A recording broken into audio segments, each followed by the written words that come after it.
What's going on, YouTube family? It's been a minute since I posted a video, but I got a question for y'all. Y'all probably gonna laugh at me. Some of y'all might laugh, some of them you might not, but I need some help right now. Let me go get my tea because I just had a tooth pulled and I need to keep some fluids rolling through this mouth of mine. No diddy. Let me see. Hold on, y'all. Bear with me just a second. All right. All right.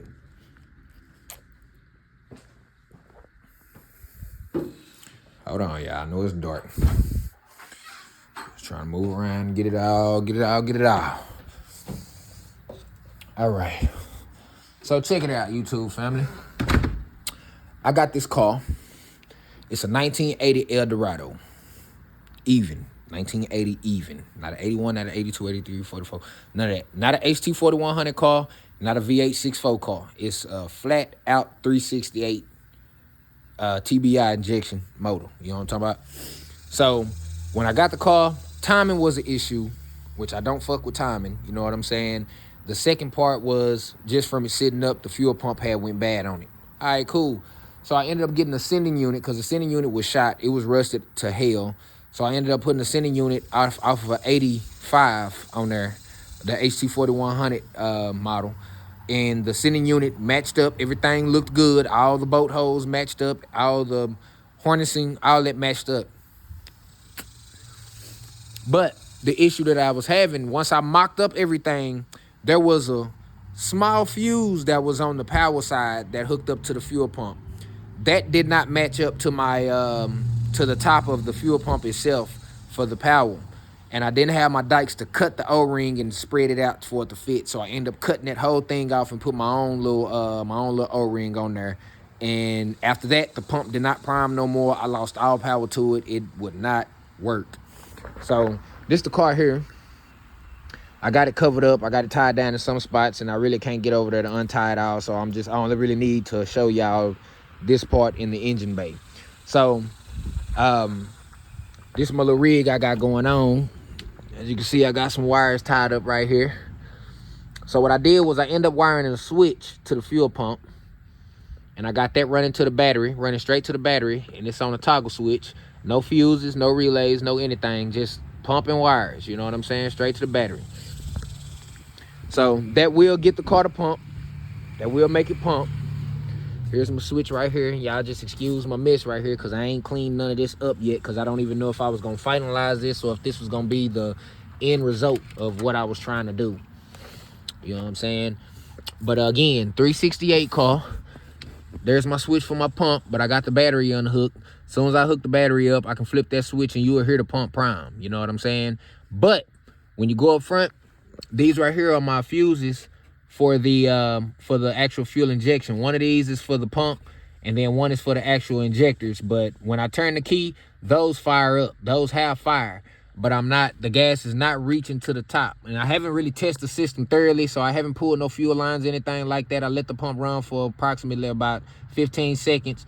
I don't know how long it's been since gas has ran through those lines. It may even be getting hung up down in the where the fuel filter is, because that fuel filter needs to be changed too. When I vacuumed the old gas out, this car had a lot of rust and gas in it, a lot of rusty gas.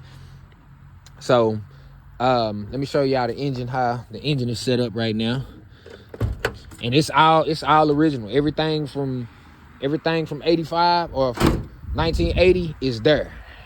Ain't nothing missing, no hard parts missing, no nothing. Everything is there. All the way down to the damn pump for the airbags. All right. Excuse the air breather. And again, this is not a 368 V64 car. It's not a V8 6.4. As you see, I had a regular valve covers. If it was a V8 6.4, to have a large hump with a solenoid deactivation harness on the top of it. This is just a regular 368, which ain't nothing but a 425, a dumbed down 425, 472, 469. Yeah, this is just a smaller version of those engines.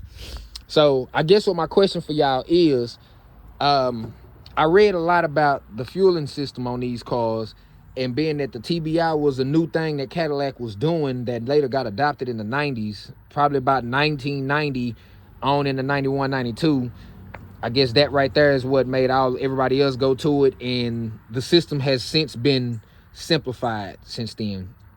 But this one, everybody tells me 1980, this was a new system, and that shit was all over the damn place.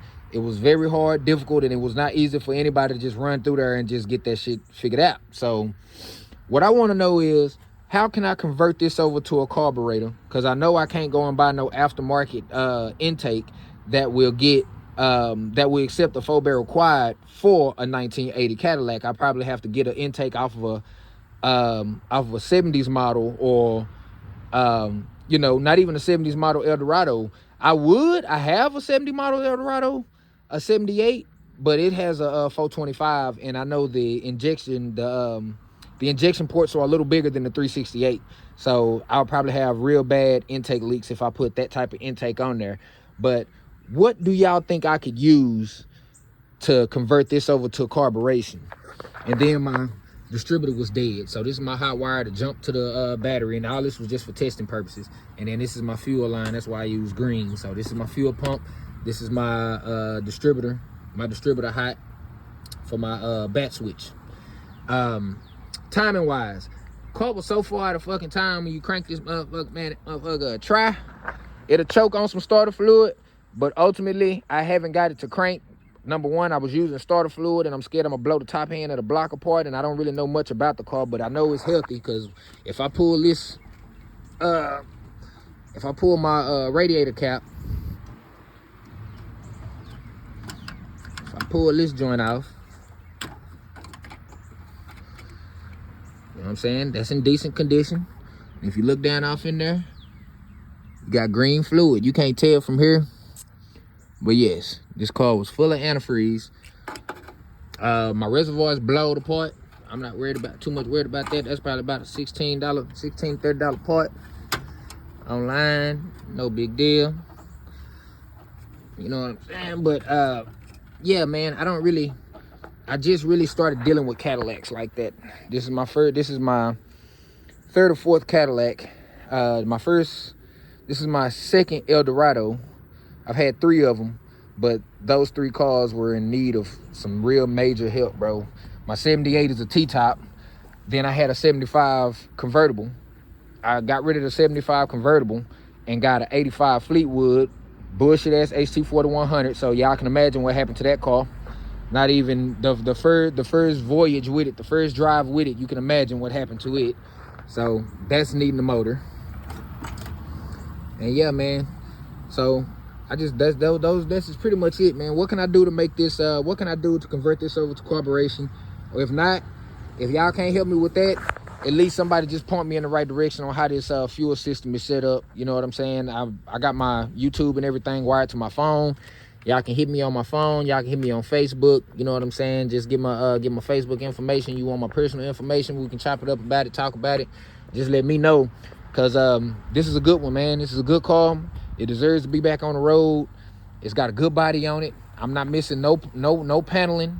All my filler pieces is there, even in the front. Even the filler pieces in the front, no cracks in them. See, fillers is there. All my lights is there. They don't work worth a damn, because the story behind this car was this was a young lady's car she was driving. Don't worry about the donut. I got all 4 of the matching wheels. I just don't have the factories. I got some 20s on there, and then I got a 22 on that side, but I got the other 22 sitting over there, which again, don't even trip on that. Those were dummies. They just need some on the car to roll on. You know what I'm saying? But the story of the car was, this was a young lady's car, and she drove this car every day. Had no issues out of it until the timing went bad. She went and had the timing fixed. Everything was cool. She had a guy friend that she was dealing with, and he didn't like the fact that she didn't let him drive the car. I don't know if that was the 100% full story, but so what he did was he went up under here and started just going to town. This motherfucker here was hanging. All these wires was loose. The headlights didn't work. He fucked the column all up, so I'm cranking the car with some pliers right now. And again, I fix all of this shit once I find out if the car will actually run. You know what I mean? I want to know if the car is gonna actually run. Will it run under its own power? Door panel's in real good shape. Ain't nothing tore up, toe off, missing. This can be replaced because you know you see the condensation or oxidation. You can see the bush, and the seats do work. That door panel was all good. Everything is there. No rips, no tears in it. That seat is the worst part of the interior of this car.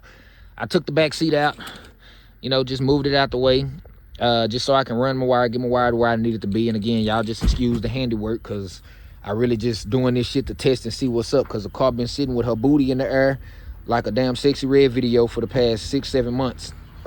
And I just moved back home where I can start working on this junk. I do have the bottom dash cover. It's sitting back here. And then y'all gotta excuse my garage. I got shit everywhere. And there go the bottom dash cover. It's broken right here. So I'm gonna fix that up. A bondo that